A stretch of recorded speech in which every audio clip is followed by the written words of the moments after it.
Tune in to the Entrepreneur Life Show with your host, Rose of McDonald Bookkeeping Services and Shamara Walker of SWHR Consulting. We bring real issues and resources to business owners and entrepreneurs, local and celebrity guests sharing their journey into entrepreneurship. Sit back, relax, and enjoy the show.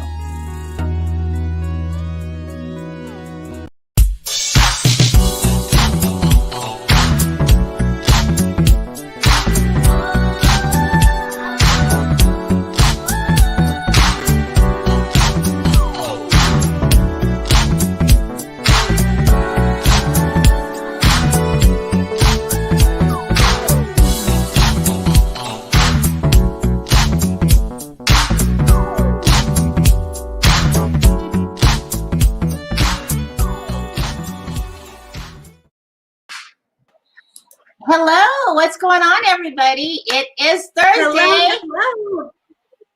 Happy New Year's, everyone. 2021, thank goodness, 2020 is like gone. We know we're late. Sorry.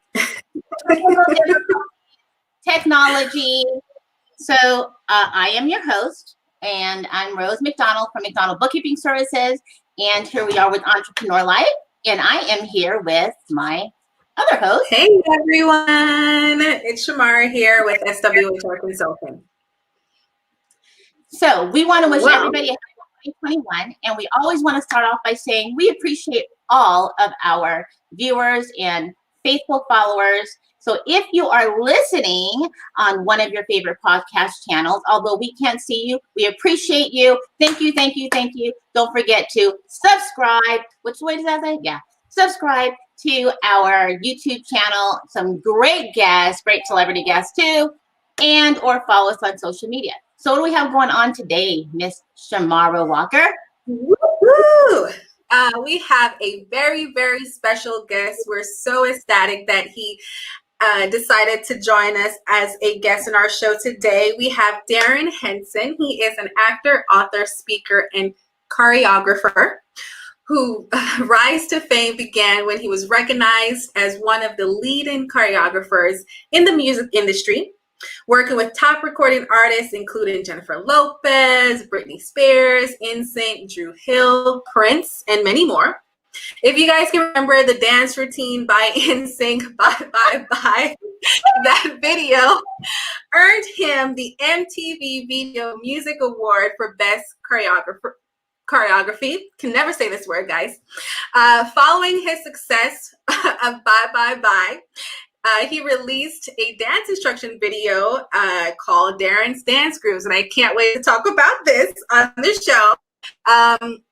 As Darrin is a man of many talents, he began his journey as a television actor He began his journey in television, acting in a Showtime series called Soul Food. And because of that, he's earned himself many other roles in popular urban films like Stomp the Yard, Live Support, BET, being Mary Jane, which is one of my favorite shows. And also he was, he was nominated for the NAACP Image Outstanding Supporting Actor in drama series. Also, he has quite a few books out there. We're going to talk a little bit about those books as well. So, guys, welcome Darrin Henson. You're here. Very excited, very excited, very excited. Thank you for giving us the opportunity to just come on the show. We are just very, very happy and honored to have you here. Thank you. So appreciative. I'm appreciative to be on with two intelligent, beautiful women. So that's great. For me, it's good energy starting off the year. Yes, so, we love the compliments. So thank you.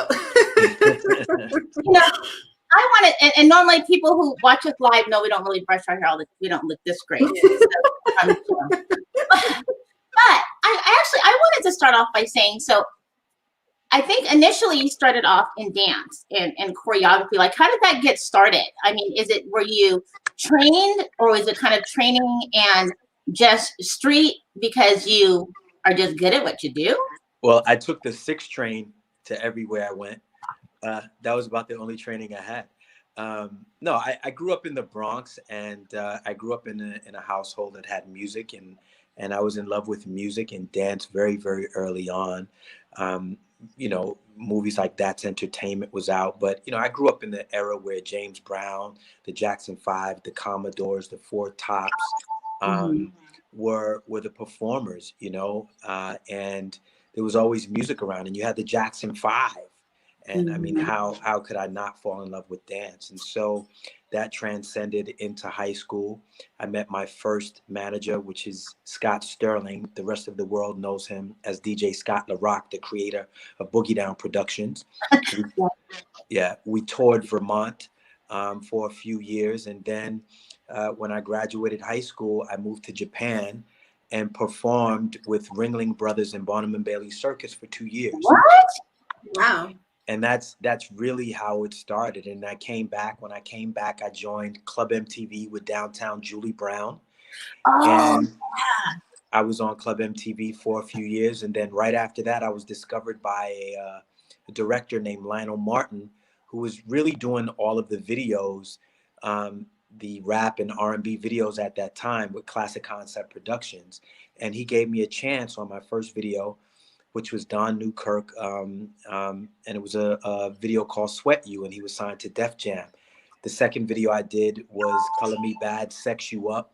Then after that, I did SWV. After that, I was doing CNC Music Factory, Things That Make You Go Home. And ultimately in 1995, I got to work with Michael Jackson for a whole year. And then in 1996, I got to work with Prince. So it was, What was that like to work with legends? Oh my gosh. Tell us about it. To be interesting, I was thinking about it yesterday. I was watching Sign of the Times with Prince yesterday.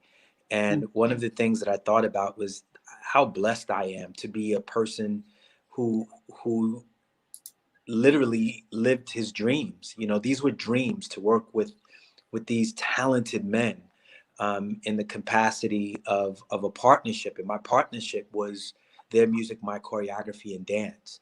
And so to work with Michael Jackson literally was I still can't describe it all these years later, the way it actually felt. But I can tell you this, I didn't talk to people for hours after, because I was in such awe, meaning I had realized that my dreams had come true. And I was just in awe. I was in Hungary. I was in Budapest when I was working with him on the history video. And it was at that time that I actually got to meet him face to face, eye to eye, hand to hand. And I can tell you the energy still resonates with me today. And with Prince, it was the same, but it was different. I learned so much from him. One time I was working on a video called Face Down for him. And he asked me to change it at like 2 o'clock in the morning. And it took me till about 5 o'clock in the morning to change it. And he came to see the choreography of what I had done. And I said, "Do you like this better?" And he goes, "It's not better. It's just different." And I thought, wow, it's just different. We as people always want to compare, better or worse. No, it's just different. And I learned that from him. I performed on stages with him. I've traveled with him. And so for me, it set a precedent in my life about excellence, about honor, about work, about perfection, about craft. And, I realized that I have everything that I need to become successful. And, mixed with faith and actions, I can manifest anything. Right. So, do you feel intimidated at all? Like, because you've worked with like really heavy hitters. I mean, I don't know. It's just such an honor to have you on our show. I think that's what what we're trying to say. Just thank you again for being here. I appreciate you. I'm very, very humbled that you asked me to come on. You could have asked anybody to join you. And so I'm thankful that you asked me to come on. I just want to share with you. That's all. And so, I mean, being that you work with Michael Jackson and Prince, I mean, I don't know, I'm not a celebrity, but I mean, were you like nervous, or just like, wow, out of me, there's so many choreographers out there, you know? I mean, and then to work with them, were you nervous? Were you uncomfortable, or, like meeting Oprah? Consistently, absolutely. And I was nervous because I- I was in the presence of gods. I was in the Right. presence of masters. And when you're in that situation, you want to do everything right, but it's no that's not how it is. It's like they called me because of what I did. I remember one time we were in a rehearsal for a song called Dangerous. We were in Ala-Carte Studios, and Michael Jackson stopped the entire rehearsal because he saw something that I was doing. And he asked me to teach it to him. And I'll never forget that moment. And I just had to realize that I'm more than enough. I'm more than enough. And I deserved the position that I held. And so once I got around that, the nervousness kind of passed, and I turned into a badass, meaning it was about the work, it was about the creation, it was about the flow.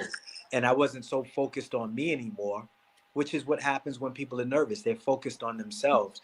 But when Yeah. you're focused on the work, then you can have some amazing outcomes. So how did you transition from dancing and choreography to acting? I mean, was that just accidental? Because I know drum. I remember Drumline, and so I'm just You mean wondering. Stomp the Yard? Yes, off the yard. I'm sorry. I like Nick I was Cannon like, I too. love Drumline too. I think Nick Cannon was great in that. So how did Wait, Rose, before you go into this question, because you're transitioning into his acting, I have to tell you that I grew up on Darrin's dance grooves. She keeps talking about that, by the way. And I was just learning all of the dances, and it was just so amazing. So just to have you here on the show for me is just nostalgic, because again, I was growing up and just learning how to dance through your instructional videos. So I'll let you go on now. I love that. I love that so much. Grazie, grazie, grazie, grazie. I love that. It's it was a labor of love for me, and there's a story with that too, and I'll tell you what that story is in a second, because it actually starts off with my transition from dance to acting. So in 1999, I choreographed for Jordan Knight, and I did a song for him called "Give It to You." Now, subsequently, Jordan Knight was a member of the New Kids on the Block, who I had also choreographed for some years before. Mm-hmm. And I just love this video because what I redid a Grease. So the ending of the movie Grease, I redid it, and you got "Give It to You." The director Darrin directed it, and it was just a kick-ass video. And so we were nominated for an MTV Music Award for Best Dance Video, but we lost to Ricky Martin for Vida Loca. Great video and great song to lose to. If you're gonna lose to anybody, lose to Ricky Martin and Vida Loca. That was a good song. Yeah. So, but I was also very disappointed, very upset, because I was going after that MTV Music Award, and I have to shout out Anthony Thomas, who choreographed Rhythm Nation, who was a street dancer, and I just wanted to represent for street dancers all over the world. And so I was disappointed. So I was frustrated, to be honest. And I was like, man, I'm done with this. I've worked with Michael Jackson, Prince, and everybody, under them. I'm done. So literally 3 months later, I went to my acting agent, Tony Selznick, and asked him to, my choreography agent, and asked him to set me up with an acting agent. And like all acting agents, they didn't take me seriously. They met me for about 10 minutes and said, we'll keep your headshot. Yeah. And then I left and went back to New York. And then a friend of mine, Candice Koch, shout out to Candice. I love her very much, because she's really the one that kind of started me off, in my opinion. She told me about an open call audition for a movie called Save the Last Dance, which ultimately we saw Julia Stiles and the other guy, and Sean Patrick Thomas. We're friends today. It's great. And so I went to this open call, and they asked me if I had an agent, and I lied. I said yes. wasn't true. And AV Kaufman, if you know AV Kaufman, she's one of the biggest casting directors in the industry, as well as one of the biggest producers for film now. And she goes, "Oh, I know those guys," and got on the phone and called them. Oh. And so they told her, put them on the phone. And they said, "We don't know if you know who you're with, but this is one of the biggest casting directors in the business. And if she likes you, she's going to screen test you. That means you're going to have to sign with us." And so I was playing it off on the other side of the phone. I was like, "Great to talk to you again. I'm looking forward to see you. You should receive the email that I got." And I handed it back to her. Lo and behold, 2 weeks later, AV Kaufman was screen testing me for Save the Last Dance. And so I signed with the agency. That's how I got my first agent. Wow, that's a good story. True story. Did you ever take acting classes? Did you ever take acting classes? No. Wow, really? So this is where the story continues. You ready?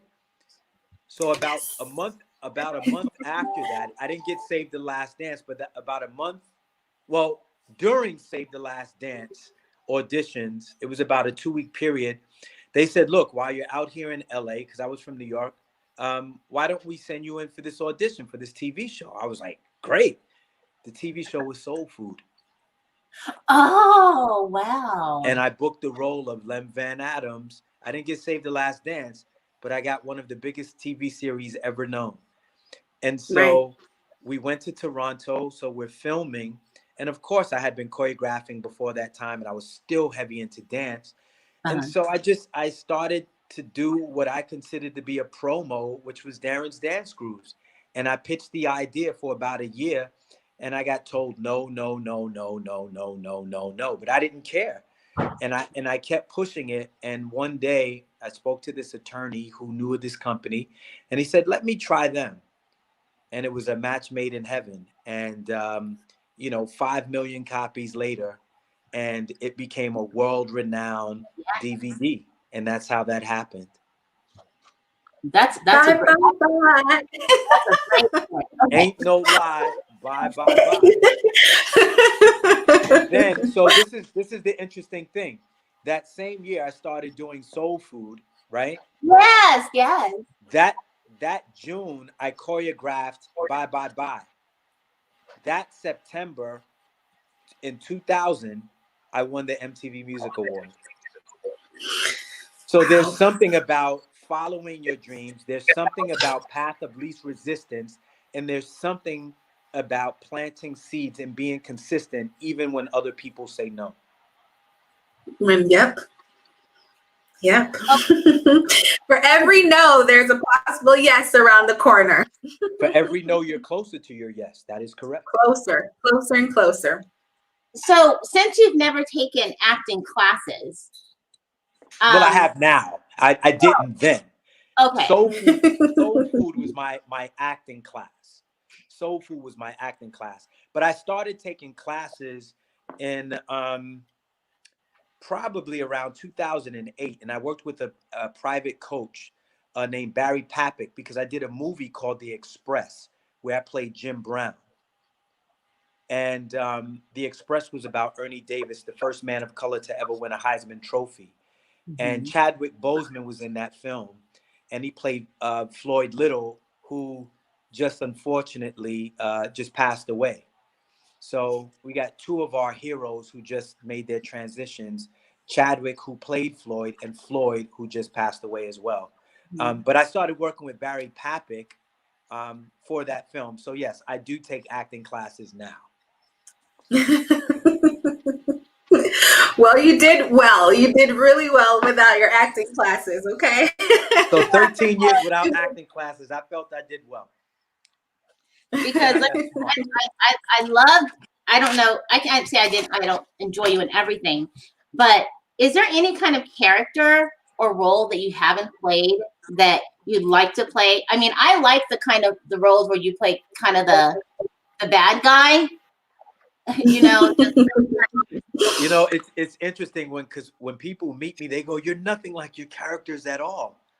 And, that's a lot of fun, because when people get to meet Darrin Henson, the spirit, Darrin Henson, the energy, Darrin Henson, the entrepreneur, Darrin Henson, the speaker, the lecturer, Darrin Henson, the alchemist, they go, wow, you're nothing like Grant and Stomp the Yard. Wow, you're nothing, like this character.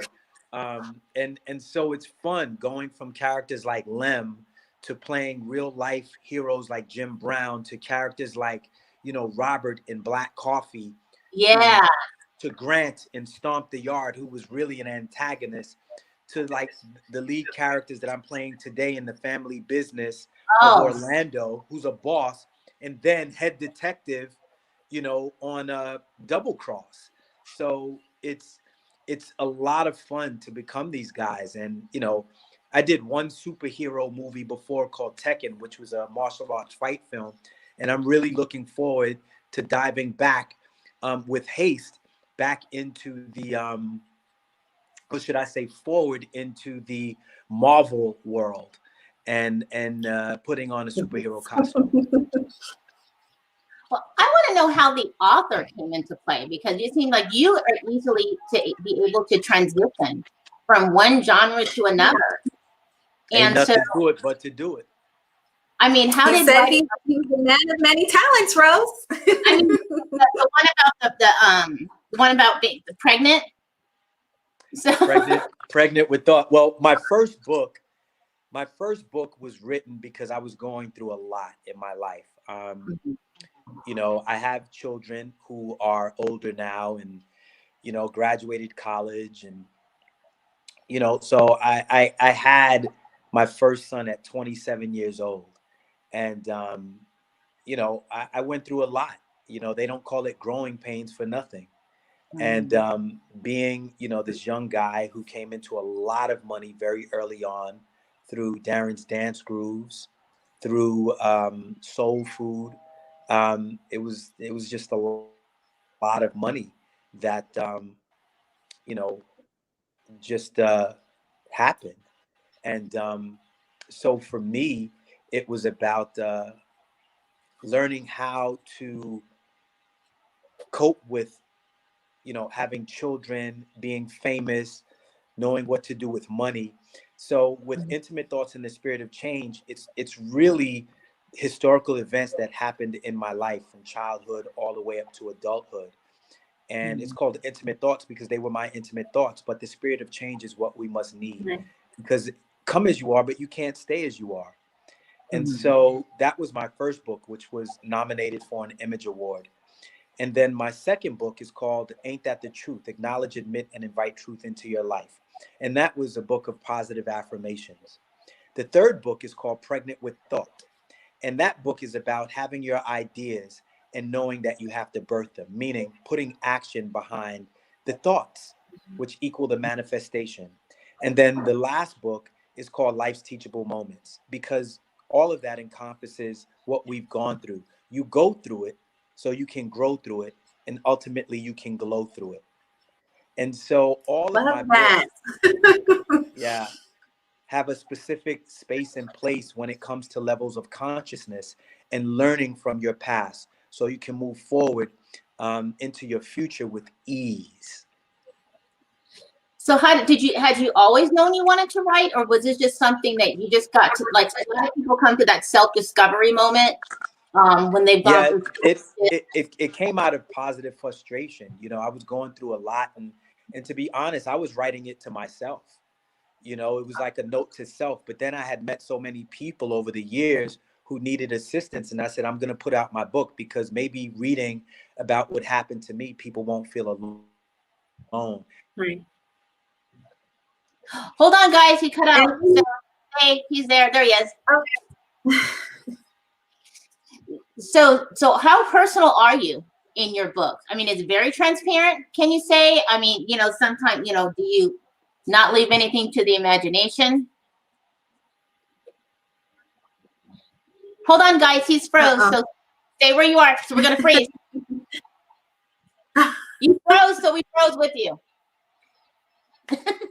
So hold on, guys. He's still there. We just got to get his so he can hear us. So if you are tuning in and listening, we have Darrin Henson on our show today. So excited. Can you hear us, Darrin? I think he's trying to get, he's technical difficulty. So hold there, stay tight. Just a second. He gets back onto the interview. And so, which he's done some amazing things for everybody who's watching. And he has some great books out. So definitely you want to connect and follow him. We have his webpage up on the screen so we can talk more about what he has going on in his entrepreneur journey, his author, his speaking engagements, just very, extremely amazing. So are you there? Can you hear me? We can't hear you. The sound. Hi, yeah, Celeste. you can see, we can see, but we can't hear him. One sec, guys. He'll be right back. So thanks everybody for tuning in. Don't wait. You just lost a little I was going to say the same thing. Thank you for tuning in, and thank you guys for listening in today. Go ahead, Rose. So sorry, we're a little bit late, technical difficulties, but of course, as you see, we have Darrin Henson on the line, really great actor. He's has so much going on, entrepreneur, just to get a little bit about what he does in his acting career. And of course, a speaker, an author. Anyway, so you can just see him. There he is. You can see him in just about everything. So he should be popping on just a sec. There he is. He's back. Woo! There he is. Okay. Hopefully his sound is back. Yeah, so we just can't hear the sound. So hold on, guys, just a second. Let me let him know we can't hear. So I'll show you a little bit about what he has going on right now. And so till we get the sound back. So hang tight, you guys, so you can hear him on this show.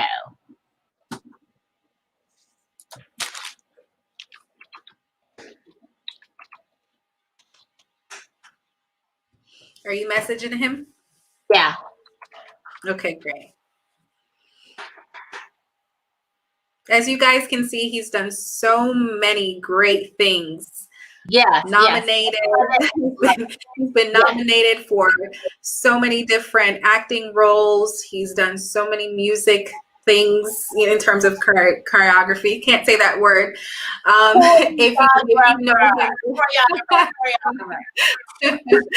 If you know him growing up like I did, he created Darrin's dance group. So yep, we can hear we're him. just so excited to have him on the show. Awesome. I'm back. Okay, good. I apologize about that, ladies. We were just talking about how great you are. I appreciate that. I apologize about that, everyone. Oh, it happens sometimes, all the time. So I'm really excited though about your writing, your speaking. I mean, so where did that kind of stem from? Like now you're getting out in public and doing speaking engagements, your volunteerism. I mean, that is just great for anything or the community. Like, I'm gonna keep it 100 with everybody. There's something to say about people who you got to be careful of the company that you keep. And when you're looking to grow, you can't surround yourself by people who aren't willing to go the extra mile.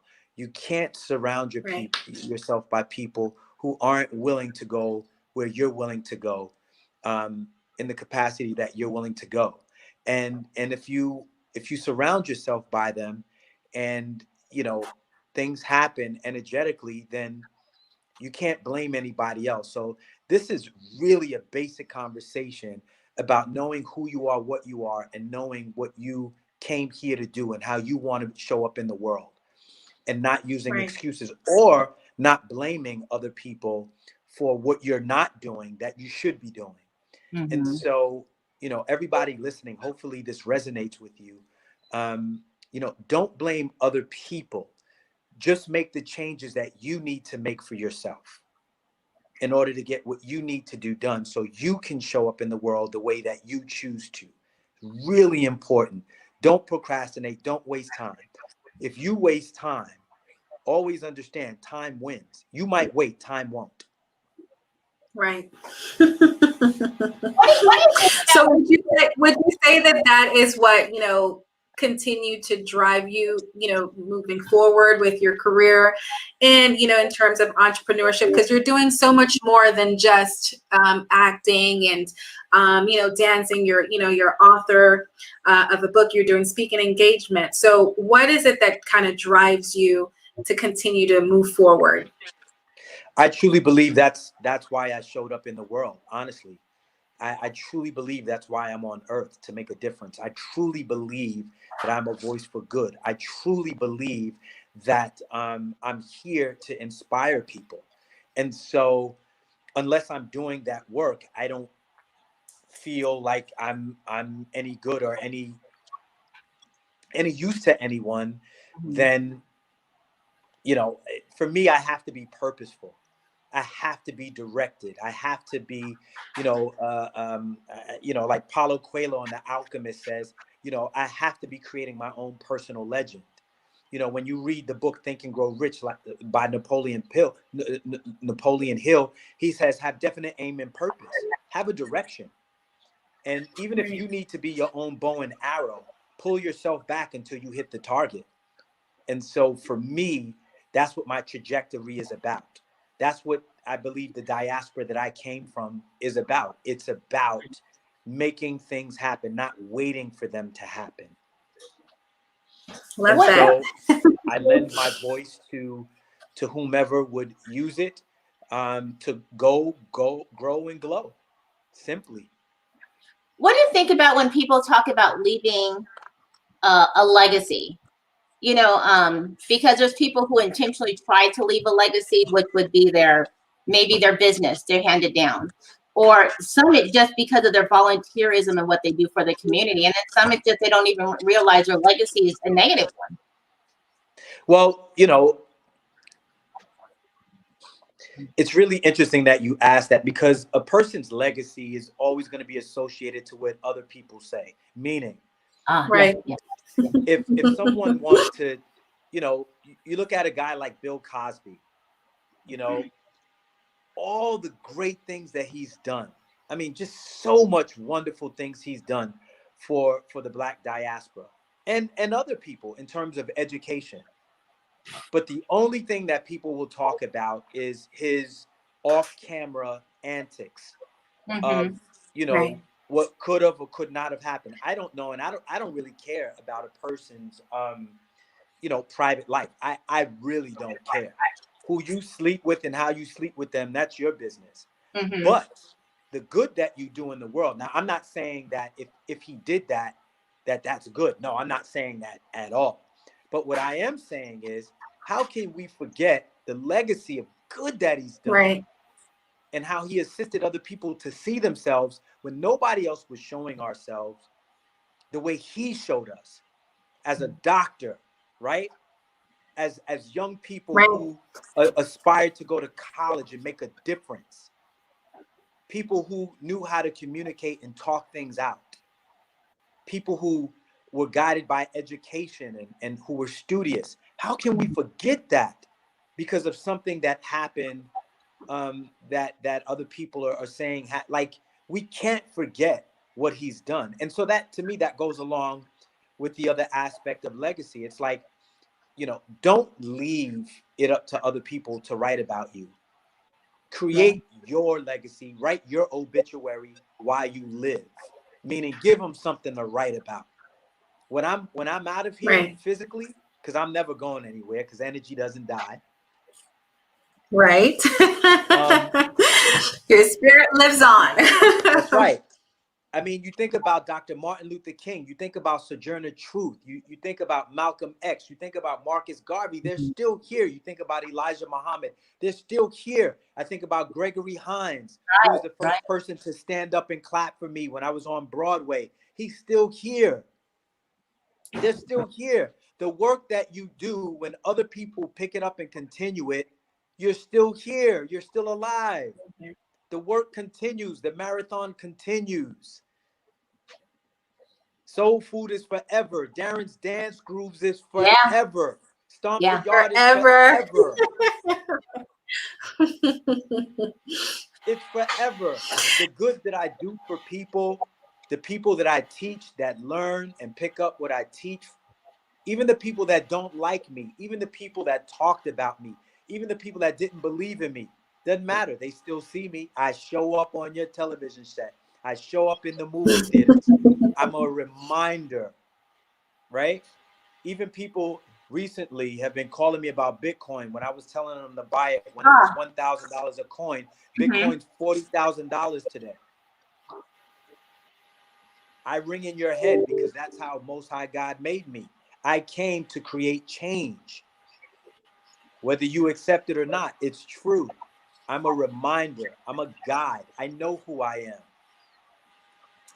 So what do you say to people that, you know, are essentially want to give and they want to share themselves with the world, but it's just such a challenge because, again, there is those, you know, those people that make them feel doubtful about themselves and insecure about themselves. And I mean, I know you spoke on just, you know, surrounding yourself with people that are going to help move you forward, but how do you help someone that may do that, but still may feel that way about themselves since they've been hearing it so much? I don't think you can help anyone. I think you can only assist them. People have to help themselves. Yeah. Right? If you're waiting for a job to fall out of the sky, or if you're waiting to get muscles, or if you're waiting to get healthy just by sitting around waiting, it's not going to happen. God helps those who help themselves. Themselves. And so you can Yes. only assist people. Try to pull somebody up over a wall and they don't give you that resistance so you can pull. They're going to pull you over the wall with them back where they are. No. Right. People have to put as much energy as you're giving them in order to move to a different space and place. People have to help themselves. You can only assist them. But what I say to that is, if anybody reads scripture, remember this. It says, as above, so shall it be below. What it's talking about is the law. It's talking about the law of correspondence, but you can never forget the law of polarity. Everything has an opposite. Where there's light, there's dark. Where there's good, there's bad. That's relative. Where there's in, there's an out. Where there's a high, there's a low. Where there's a big, there's a small. Where there's a like, there's a dislike. Where there's agreeable, there's a disagreeable.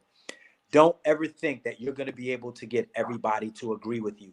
Know that you're already validated by the Most High, and you don't need anybody else's approval. The teacher shows up when the student is ready. Don't push and don't pull. When people want the information, they'll find you. Would you say you're a biblical person? Would you say you're a biblical person or a spiritual person? I'm more spirit than physical. But if you're looking at me through physical eyes, then that's all you see. That means you haven't elevated yet. And I'm not stepping on anybody's toes, but you're more energy than physical. We all so are. Now this is something that this question is related to your profession. So a lot of people feel that when you're in the entertainment industry, whether you're an actor, whether you're a musician, you know, a singer, that you are liable to the public morally. And so everything you do, like you almost like you have to be a saint. And people just don't see it as a career or as a job, like as if they shouldn't have a past. And I see that the media, they can hype you up and you're the best thing ever, but then as soon as they don't like something, they want to make sure that, you know, it's like you don't exist anymore. Do you think that it's cynical? And it's cynical, and it's incorrect, and it's egotistical. And you know, when you're dealing with the ego, you can get in a lot of trouble. You know, if a person says you should be responsible for what you do, why? Because you paid attention to it and maybe it didn't work out for you. Or I did something that you feel is disagreeable with your spirit. Or, you know, you feel like I should do that. No, that's what you would do. In other words, I don't feel, I understand and I overstand, but I understand what people mean. I know what their intention is. But their intention is governed by their belief system. But is your belief system correct? So in other words, the things that we see, and I'll show you a quick example, and I think this will make sense to most people. Most people have watched some form of action film. If you've watched any action film, you've seen someone get shot. You have. Mhm. You've seen somebody die on camera, a character. Mhm. But the day, God rest his soul, that we saw George be killed, that affected us because that wasn't a television movie. That Right. wasn't a TV series. That was in Right. time, real life. And we saw it happen. And guess what? We could do nothing about it. Right. And so it affected us. So what happens in our society, depending on how we're trained subconsciously, it gets stored in us. And so we start to develop opinions, but are the opinions true?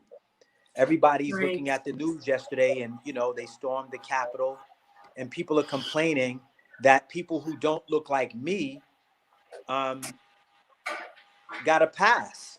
Well, what I have to say about that is, why are you surprised? 52 years Right. ago, we couldn't eat in the same restaurants or use the same bathroom. I'm not surprised. Now, I'm not saying that's something that I harbor on.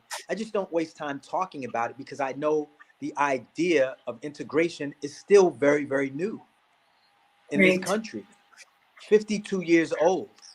So I don't waste time thinking about the what whys. And I don't force people to change their way of thinking. I acknowledge where they are. And if it's combative, I just get out of the way. You don't stand in front of a moving car when it's coming down the hill, right? Right. But if you can stop the moving car from going down the hill, that's how you can control the momentum. In other words, I don't tune into the negative at all because it can't help you anyway. I Right. Right. can.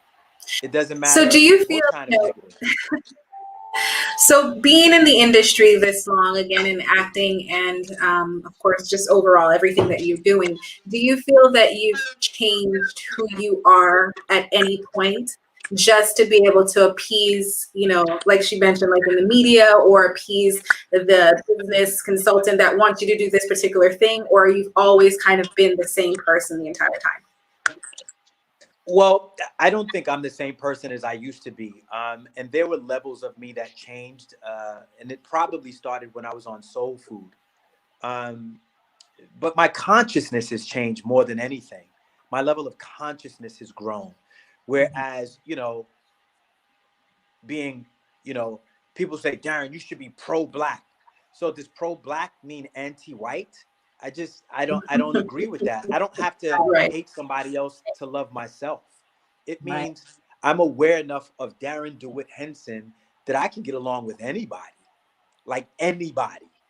Because to me, it's levels of consciousness. If there are people, and I've met people who were bigots and who were, supremacists, and I actually have great relationships with them because we have one-on-one conversations where their consciousness grew after discussions because they were just taught. You can look at two babies and they don't care what color they are. They're focusing on energy. You look at puppies. Puppies are like little babies and they acknowledge it, right? So gorillas, remember the gorilla when the baby fell behind the gate, it just picked it up and took it like it was a baby because it knew, it was conscious that it was a baby and not an adult human that may try to hurt it. So it's just about levels of consciousness. And as soon as we can wrap around that and stop looking at the physical and deal with our conscious perspective, then we'll grow. And so that's where I am as an individual. I'm again, I deal with energy. I deal with content of character. I deal with people's desire to grow. And I operate from there. I believe, again, come as you are, but you can't stay as you are. And I don't feel responsible for what other people do. I try to hold myself to a standard, a respectable, honorable standard. Have I done things in my past that were wrong? Have I upset people? Absolutely. Am I perfect? No, I'm not. But do I intentionally work on myself daily? Absolutely.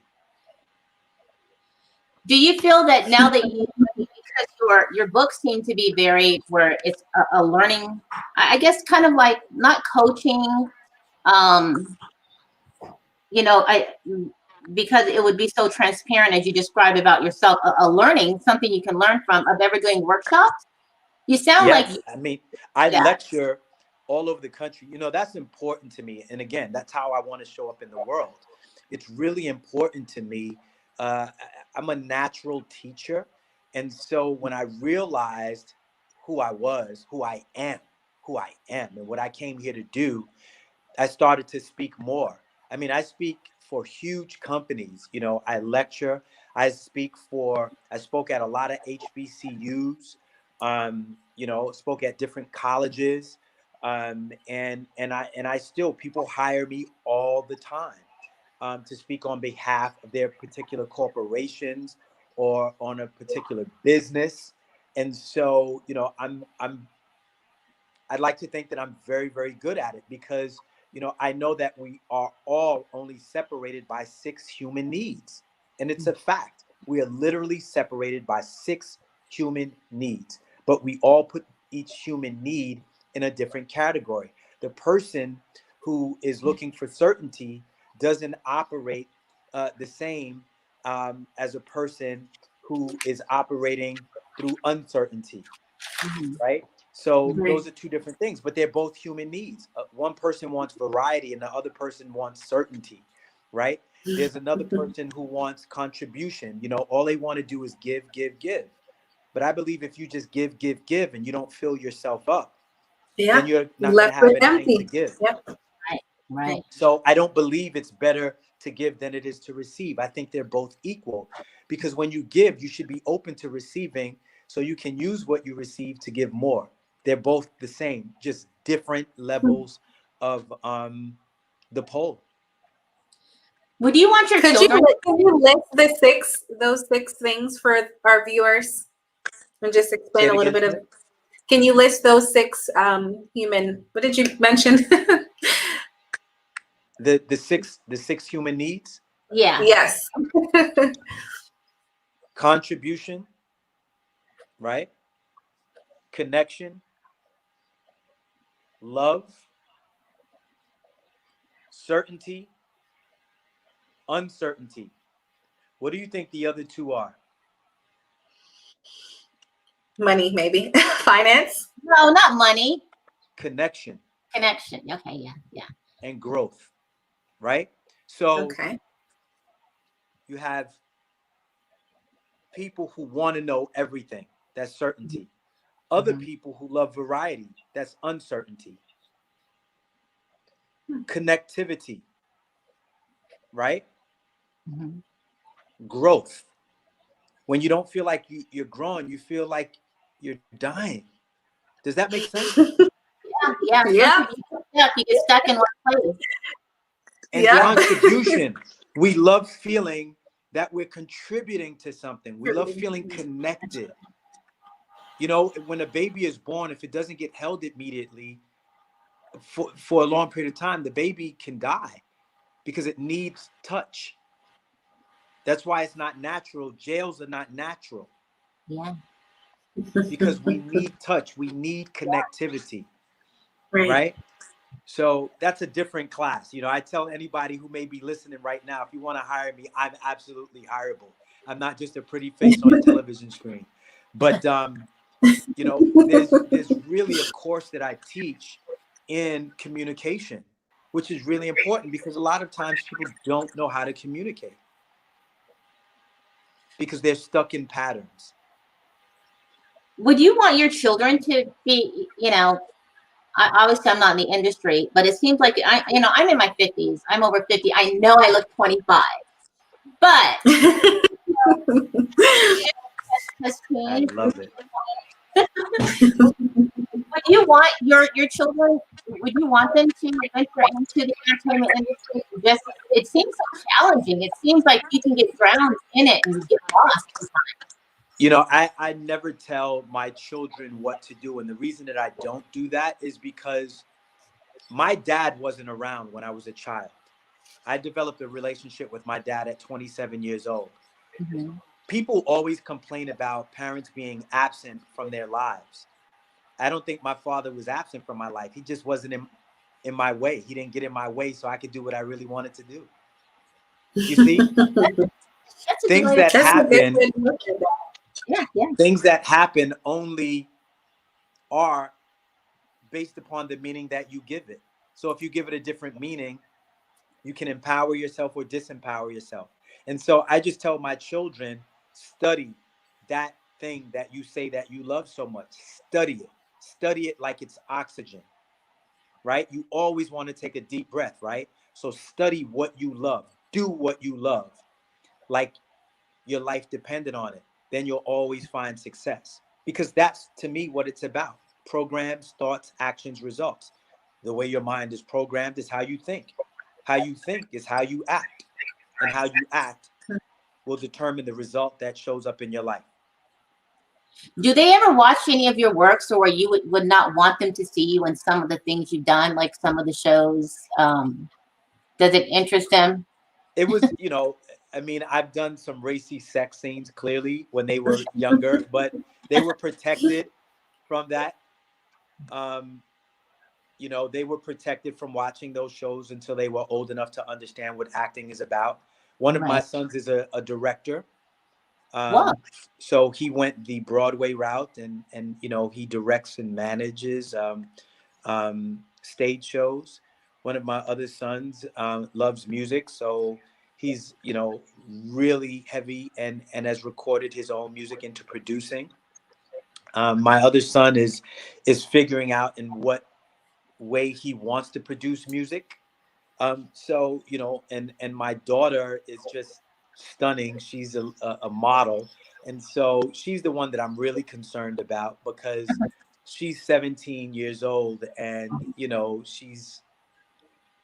she looks like a Victoria's Secret model. And so because the wolves that are out there, you know I just we always want to make sure that she's clear about who she is and how she should show up, and never desire to look for someone else to validate her.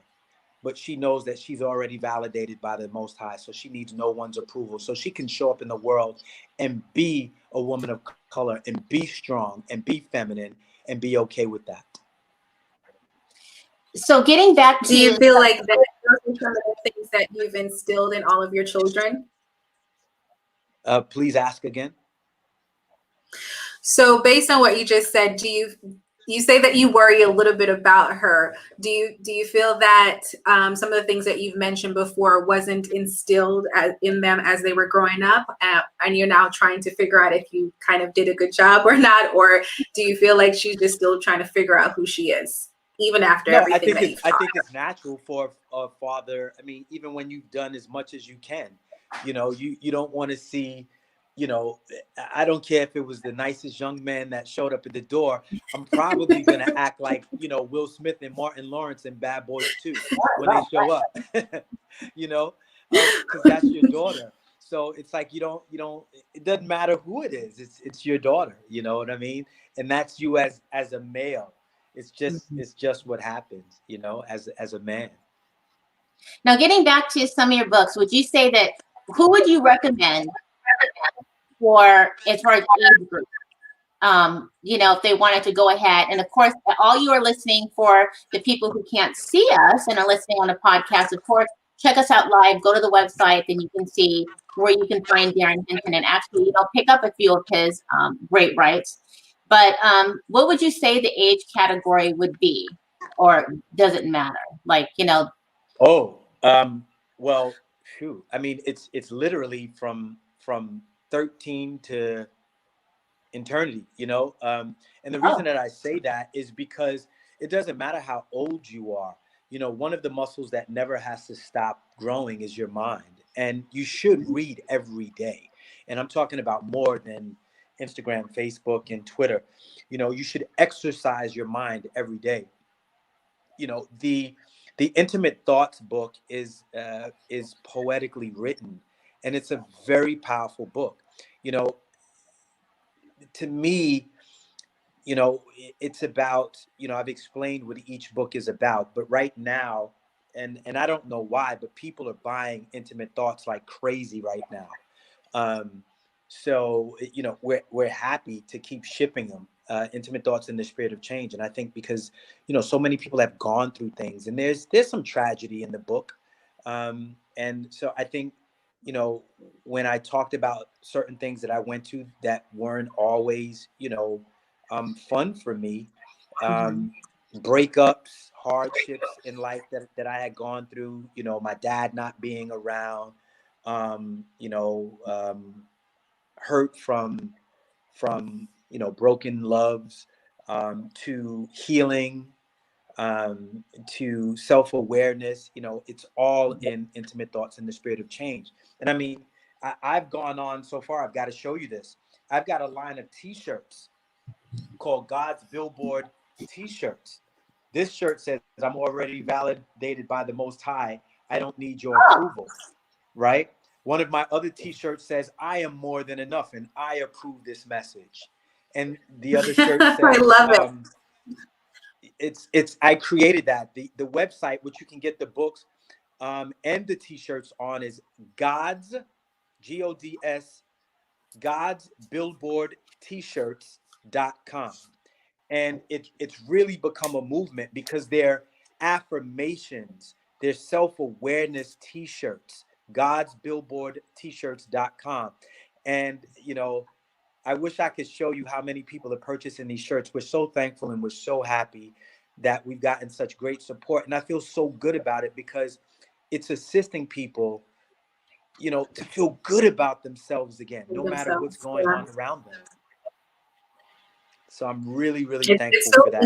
It's so easy to enter into a negative space with everything that's going around. So having positive affirmations is so important. I'm a big person on that. I would have them on my mirror when I wake up in the morning. I'm looking at it.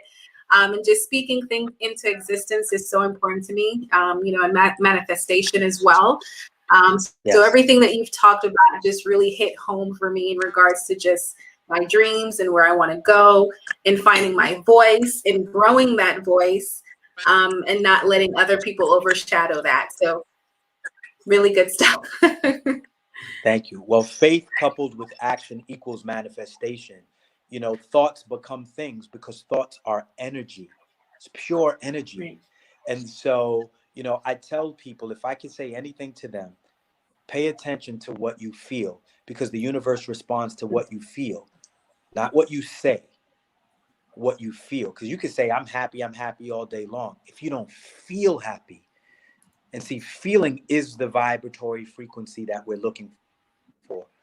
And, we can utilize that. People say it's easy to fall into the negative, but it's also just as easy to drop into the positive as well. So hopefully you get tuned in, tapped in, and turned on to that mindset as well. Speak life, speak energy, speak strength, speak clarity, speak oneness, speak longevity, speak health.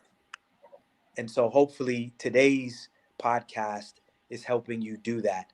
And if I can help you in any other way, like I said, just reach out to me on God's Billboard T-shirts.com, or my Instagram is I am Darrin D. Henson, with the blue check, because there's a lot of copycats out there. I don't know why they want to be me, but they're out there.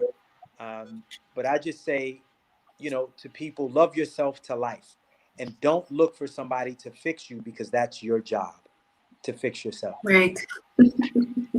Well, thank you so much. I really appreciate your taking the time out for us, and because we do appreciate you and love your work.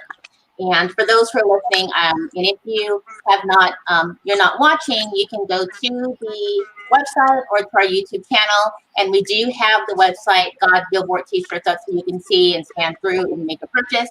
And of course, just check out the book.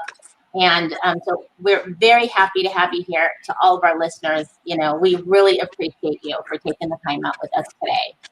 I love this interview, and I thank you again. You have such beautiful energy. I can feel your energy over this podcast. So Thank you so much. I truly mean that. And may you continue to go, grow, and glow and expand in the direction that you desire. May health always find you, and may you always find health as oneness. God bless you all. Thanks so much. Bye, everybody. Thanks for listening. Make sure you subscribe. Watch our show on the replay. Have a great day. Bye, everybody. Thank you.